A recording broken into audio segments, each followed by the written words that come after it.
alatsi na uwar wanda ya fasa ka zo mu gwada tsawon ka ka tsallaka titi in ka isa kana ina su gulma ta bici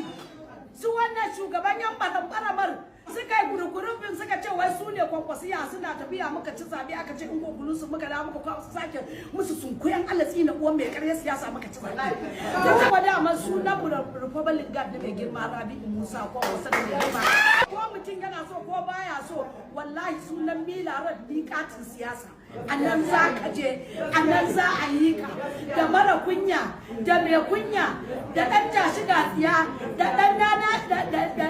wallahi azimu baka kai tsawon ɗarawa da ba dan tsawon da za mu auna baka kai ɗarawa da ba to saboda haka muna jira ku tsallaka titin za mu zo mu auna ina son in tabbatar muku yan dangwala na mai girma injiniya Muhammadu Rabi'u. Yau idan aka ce wani gwamnan APC ya fita jam'iyyar APC ya shiga wata jam'iyya ya za ku ji daɗi ko ya za ku yi?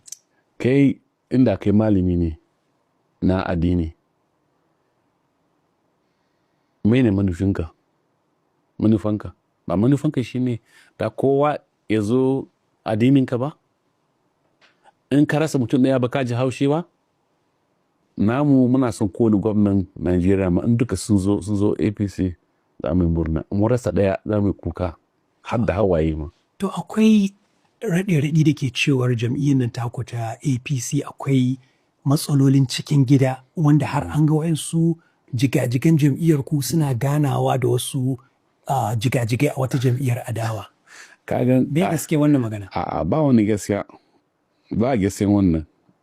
Ai kullum muna magana mutanenmu. Ai ka san maganan jami'a dama mutane sai sun kawo jite-jite don a samu dan ko za a samu a dan barke na wuri kaɗan amma dai ina ne ba barkewa in ka samu mutane da suna da ka samu mutane kusan in ce mutane miliyan 3 miliyan 5 miliyan 6 miliyan 10 miliyan 20 a cikin jami'a to a ganin ka yaya za a zauna aiko mata da miji ana dan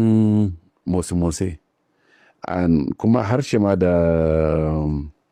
hakori wani lokaci sai su dan anshi kansu amma da bai hana ai yau bayan da za su zauna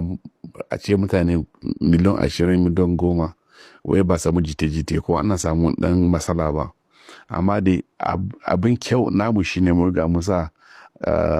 hanyoyin da muna sasanta mutanenmu na samu matsala ana samu hanyar da za a sasanta.